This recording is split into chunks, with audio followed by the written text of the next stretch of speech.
Another hole at the projects. Well, I found a lot of late 30s and early 40s stuff today, but at least this one's kind of interesting. Art Deco whiskey from Richmond. Another Art Deco flask. Barely worth keeping. Here's a really big one. And yet another style of Art Deco. This one has a tremendous amount of rust on it, but at least it says Greensboro, North Carolina right there. It's kind of unusual for a city name like that on a 1939 bottle. Here's another odd one. It's got fruit and leaves embossed all over it. And the cap's still in good shape. Then I found a bunch of these, well, 4 of them anyway. I think it's a bleach. Looks a lot like a Purex bottle. Then a slick beer. Well, it's really embossed somewhat. It's kind of unusual to have embossing on a bottle from the 30s. A beer anyway. It's from Buffalo, which isn't too good. But just the fact that it's green and has some embossing on the front is rather interesting. Then we have a hair product bottle for the women. A wave set. That's about a $5 or $6 bottle. Then a cork top Clorox. Barely worth keeping. Then I found a squib in emerald green. I think this company is still in business. These come in 4 or 5 different sizes and 4 or 5 colors, so they're kind of interesting. Well, enough of this common stuff. Now for the good stuff. It was a big Privy, had probably 75 bottles in it. It did have a few nice milks in it. This one's damaged though, but still looks pretty good sitting on a shelf. Here's another. This one seems to be in good shape. Has a lot of rust on it. I can get that off with muriatic acid. It's got embossing around here too. And here's another one of those. This one's got a little crack in it though. It's hard to see it, it's right there.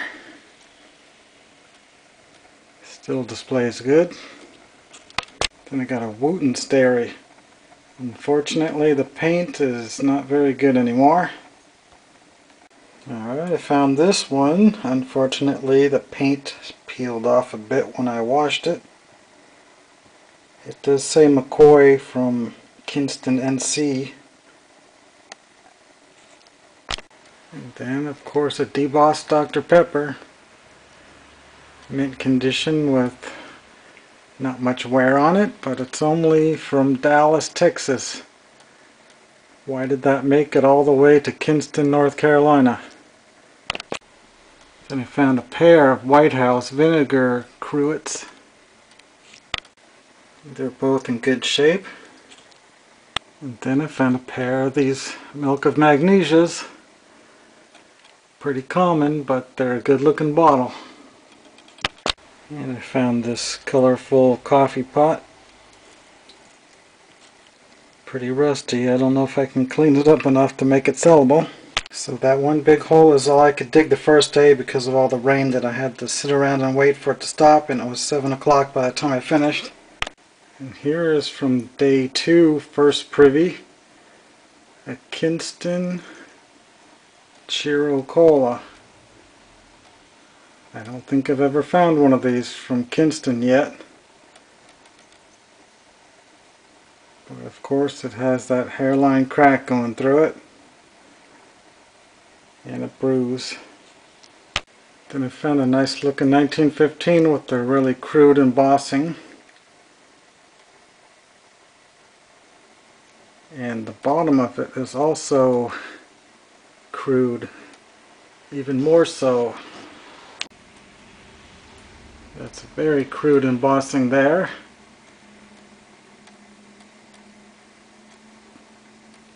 but it probably would be worth more if it had a town name on it instead. And of course I thought it was mint, but it has a bruise on it. Almost a clear bottle. Might turn purple. It's got the Lawrence Glassworks 1925. It was a pretty sparse hole. Then I found this teal soda. Unfortunately, it doesn't say anything on it. Pretty good color for a slicker though. Then we got into another hole that only had 5 or 6 bottles in it, and they were just from the late 30s and into the 40s. These are fairly common, but this one's a very small one. I don't know that I've ever found one that small. I found this ceramic doll plate. And this, I don't know if that's considered a glass plate. I thought it was a lid at first, but it doesn't seem like it could be used as a lid. And then this one, of course, is a lid. It's in good shape. And then I found this painted label milk. And so far the paint is hanging on pretty good.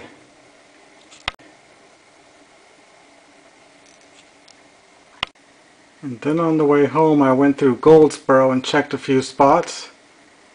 I noticed some fresh digging in an area that's known to be a dump, but I never found anything in that particular spot.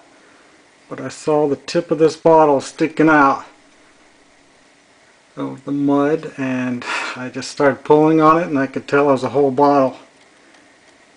And it is a really nice one. I've seen these in aqua, and I've heard about these in clear, but this is the first clear one I've seen. This is basically a mint bottle. It's got that one little flea bite right there. But that's probably around a $100 bottle. Pretty nice to see that sticking out of the dirt. Then this was buried about a foot away with just the top sticking out also. It's not really worth anything, maybe $2 or $3, but it's definitely at least 100 years old. Well, I guess I got about $200 worth of stuff in about 9 hours of digging.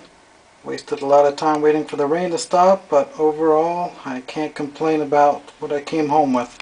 As long as you come home with something really nice for your collection, I guess it was a successful trip. On the way home I stopped by a couple antique shops and picked up a few items. This is just a good looking flask, and I don't know that I've ever seen one. It's only $6 or $7, so I figured it's a nice honey amber with that bulged out neck. So I picked it up. Then I got this. It's been irradiated obviously, but it's super clean, and I've been to this town digging. And I did find a couple embossed drugstores, but not this one. And this one is kind of unusual. Big 4, and then it says penciler. You've probably seen the patent medicine type machine made bottles from the 20s that say penciler. But I've never seen an embossed drugstore that's blown in a mold with that name. I guess it's similar to a Rexall, but much less known. Then I had somebody asking me for one of these last week, and I didn't have any, so hopefully that guy will come back. It only costed me $1. After I clean it, I should get $5 for it. Here's another bottle a guy was asking me for. I had one of a different older style, and he didn't want to pay the $25 for it. I picked this variant up for $4. It looks like it could have been a paper labeled Pepsi. It's got that kind of look to it. And it is from a town that did have a Pepsi bottler. It's from Edenton, North Carolina. Then I picked up another one of these Chiro Colas just because they're an unusual smoky, kind of clearish yellow. And because the LBG mark on the bottom. They made bad glass that got dinged and cracked really easily. And I've seen 2 of these sell on eBay for $50. And we paid $4 for it. It does have that flaw right there. It's a manufacturing bubble burst, but Still, I might be able to get 10 times what I paid. I'll put it on eBay for 40 and see what happens.